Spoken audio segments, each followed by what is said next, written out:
प्रिय छात्रों नमस्कार। एनसीईआरटी फिजिक्स कक्षा 12वीं में आपका स्वागत है। थ्योरी के इस पोर्शन में आज का हमारा टॉपिक है विद्युत फ्लक्स। तो इससे रिलेटेड क्वेश्चन एग्जाम में कुछ इस तरीके से आता है, विद्युत फ्लक्स किसे कहते हैं, प्रकार लिखिए। तो विद्युत फ्लक्स समझने के लिए बहुत ही आसान है और इसके लिए हमने डायरेक्ट यहाँ पे अगर डेफिनेशन अगर पूछी जाती है तो कुछ इस तरीके से लिखा जाएगा। विद्युत क्षेत्र में किसी पृष्ठ के अविलंबवत गुजरने वाली कुल विद्युत बल रेखाओं की संख्या को विद्युत फ्लक्स कहते हैं। तो आइए इसको समझ लेते हैं। तो हम सभी जानते हैं कि जैसे कोई चार्ज रखा हुआ है तो ये अपने चारों ओर एक विद्युत क्षेत्र बनाता है और विद्युत क्षेत्र में कोई दूसरा चार्ज रख दिया जाए तो वो फोर्स एक्सपीरियंस करता है। लेकिन यदि यहाँ पर कोई पृष्ठ रख दिया जाए, मान के चलिए ये एक पृष्ठ मैंने यहाँ पे रख दिया। अब इस पृष्ठ से जितनी रेखाएं गुजर रही होंगी उसे हम उस पृष्ठ का विद्युत फ्लक्स बोलते हैं। जैसे यहाँ पर 1, 2, 3, 4, 5, तो इससे 5 रेखाएं ये गुजर रही हैं, इसलिए इसका विद्युत फ्लक्स 5 होगा। तो कहने का मतलब ये है कि विद्युत फ्लक्स क्या है, विद्युत क्षेत्र में यानी कि इस एरिया में किसी पृष्ठ के, यानी ये वाला पृष्ठ है, से अभिलंबवत यानी कि इस तरीके से 90 डिग्री में किसी पृष्ठ से गुजरने वाली कुल विद्युत बल रेखाओं की संख्या को, यानी इनकी संख्या जो है, जैसे 5 यहाँ पे काउंट की है, उसी को हम बोलते हैं विद्युत फ्लक्स। तो ये है विद्युत फ्लक्स। अब यदि विद्युत फ्लक्स में हम इसे फाई से दर्शाते हैं, ये आपको ध्यान रखना है। चूंकि विद्युत यानी इलेक्ट्रिकल से संबंधित है, इसलिए हम इसे ई भी नीचे लिख सकते हैं।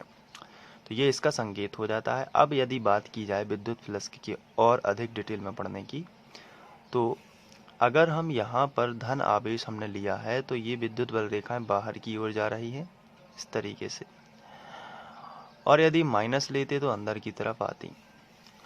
अब यहाँ पर फ्लक्स को दो भागों में बांटा गया है। धनात्मक विद्युत फ्लक्स, जब विद्युत बल रेखाएं पृष्ठ से बाहर की ओर जाती हैं, यानी कि अगर ये पृष्ठ है और पृष्ठ से बाहर की ओर अगर हम इसको दूसरे चित्र में देखें, मान के चलिए ये हमने यहाँ पे पृष्ठ एक लिया इस तरीके से, ठीक है, और इस पृष्ठ में विद्युत बल रेखाएं यदि बाहर की ओर जा रही हैं तो हम इसे बोलेंगे, अगर यहाँ पे लिखा है कि जब विद्युत बल रेखाएं पृष्ठ से बाहर की ओर जाती हैं तो विद्युत फ्लक्स कैसा होता है, धनात्मक। तो बाहर की ओर जाएंगी यदि तो हम उसे पॉजिटिव विद्युत फ्लक्स मानेंगे, और जब विद्युत बल रेखाएं पृष्ठ के अंदर की ओर प्रवेश करते हैं, यानी कि अगर पृष्ठ ये है और यहाँ पे अंदर की ओर प्रवेश कर रही हैं, तो उसे हम बोलेंगे यहाँ पे ऋणात्मक। तो अंदर प्रवेश यदि विद्युत बल रेखाएं करती हैं तो उसे हम बोलते हैं ऋणात्मक, और यदि उससे बाहर निकलती हुई प्रतीत होती हैं तो उसे बोलते हैं धनात्मक विद्युत फ्लक्स। तो ये विद्युत फ्लक्स से संबंधित इसके दो प्रकार थे। तो बस यहाँ इनको याद ही करना पड़ेगा आपको। तो थोड़ा आप स्क्रीनशॉट लेके इनको जल्दी से इसको मतलब याद कर लीजिए। इसके बाद इसका आता है विमीय सूत्र और मात्रक। तो इसके लिए हमें इसका फॉर्मूला जो है उसको देखना होगा। तो फॉर्मूले को देखने के लिए हम इस चित्र को ध्यान से देखेंगे। इसमें एक पृष्ठ है और इस पृष्ठ से जितनी विद्युत बल रेखाएं गुजरती हैं उसे हम विद्युत फ्लक्स बोलते हैं, यानी कि फाई बोलते हैं।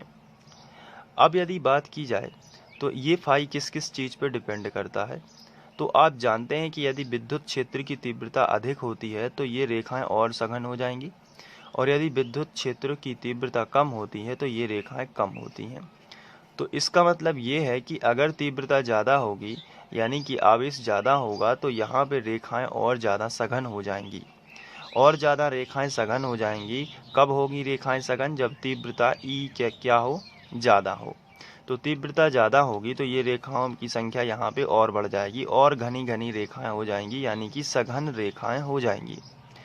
तो अभी यहाँ से इस पृष्ठ से 5 रेखाएं गुजर रही थीं, लेकिन यदि तीव्रता बढ़ा दी जाए, यानी कि यहाँ पे और चार्ज रख दिया जाए, तो उसका विद्युत क्षेत्र और बन जाएगा, जिससे रेखाओं की संख्या बढ़ जाएगी। तो 5 की जगह पर अभी इसी पृष्ठ से 10 रेखाएं गुजरने लगेंगी। तो कहने का मतलब ये है कि विद्युत फ्लक्स डिपेंड करता है ई पर, यानी कि विद्युत क्षेत्र पर। विद्युत क्षेत्र यदि बढ़ जाए तो रेखाएं सघन हो जाती हैं या घनी हो जाती हैं, जिससे उसी पृष्ठ से 5 की जगह पर 10 रेखाएं भी गुजर सकती हैं। यानी कि ई जो है, यानी विद्युत क्षेत्र की तीव्रता, इस पर विद्युत फ्लक्स निर्भर करता है। अब यदि बात की जाए इस पृष्ठ की सरफेस एरिया की, अगर इसका क्षेत्रफल जो है, अगर इस पृष्ठ का साइज बढ़ा के इतना बड़ा कर दिया जाए, तो आप समझ सकते हैं कि इसी पृष्ठ में इसका साइज बढ़ा दिया गया है।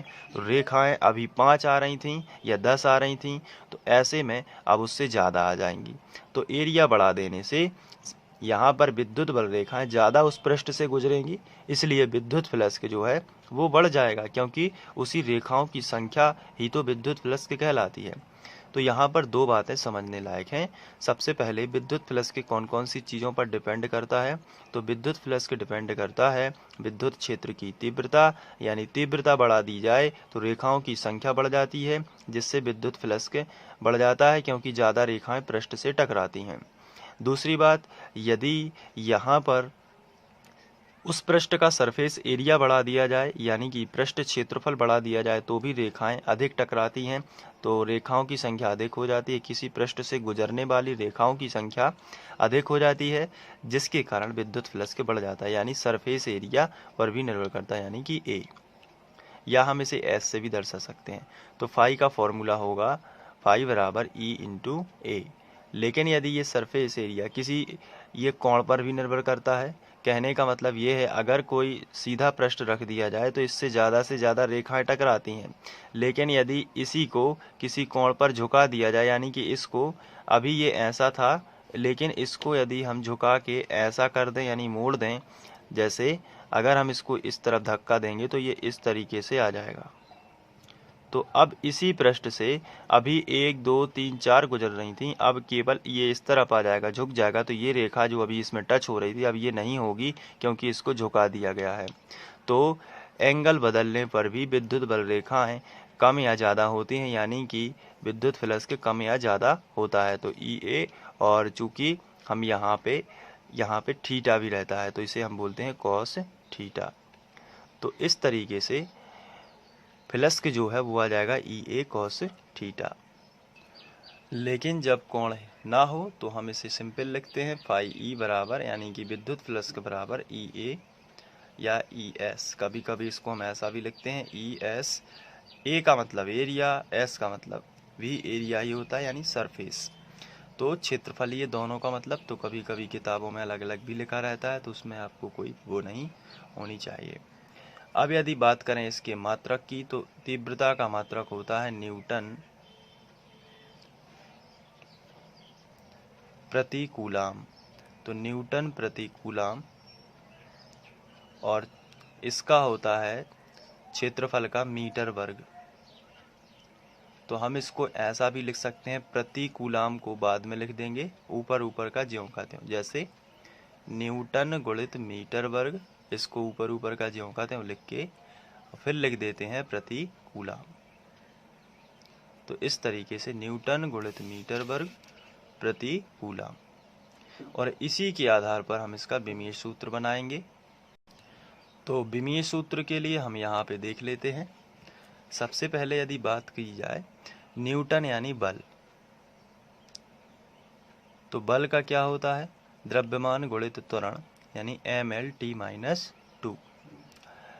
इसके बाद मीटर स्क्वायर यानी L स्क्वायर और आ जाएगा, क्योंकि मीटर को L से दर्शाते हैं, इसलिए L स्क्वायर, और कूलाम का होता है AT।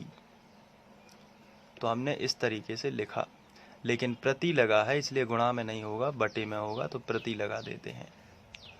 अब इसको थोड़ा अच्छे से लिख लेते हैं, mL/T-2 गुणित L स्क्वायर, और प्रति का मतलब बटे AT। अब आप समझ गए होंगे कि बटे में क्यों है, क्योंकि प्रति है। देखिए, न्यूटन का होता है विमीय सूत्र mL/T-2, ये लिखा, गुणित लिखा है तो हमने गुणा का चिन्ह लगा के, मीटर का होता है L, इसलिए L वर्ग, और कूलाम का होता है AT। अब इसका मात्रक कूलाम होता है, इसलिए यहाँ पे हम 80 लिखते हैं क्योंकि हम इसको पढ़ चुके हैं। अब यहाँ पे आगे इस बढ़ाएंगे तो L वर्ग है और यहाँ पे L है, तो ये हो जाएगा L घन। 2 की घात ये है और 1 की घात ये है, तो हो जाएगी 3 की घात। इसके बाद t-2 है, लेकिन ये 1t है, तो ये ऊपर जाएगा तो t-3 हो जाएगा, क्योंकि 1 की प्लस 1 की यहाँ पे मानी जाएगी और ये जाएगा ऊपर तो -1 हो जाएगा, और -2 पहले से है तो -3 हो जाएगा, और a ऊपर जाएगा तो 1 की यहाँ पे मानी जाती है, लेकिन ये ऊपर जाएगा तो -1 हो जाएगा, तो a-1। तो हम इसको इस तरीके से रिप्रेजेंट कर सकते हैं। आप देख सकते हैं ml घन t-3, तो ये लिखा है t-3, लेकिन a यहाँ पे बीच में लिखा है, यहाँ पे लास्ट में लिखा है, तो वो एक ही बात है, a-1 तो a-1, तो ये आ जाएगा बीमीय सूत्र। तो इस तरीके से आप इसका भी स्क्रीनशॉट ले लीजिए और नोट कर लीजिए। ज़्यादा कुछ इसमें है नहीं, बस इतना ही आपको याद रखना है एग्ज़ाम के पॉइंट ऑफ व्यू से। स्क्रीनशॉट ले लीजिए।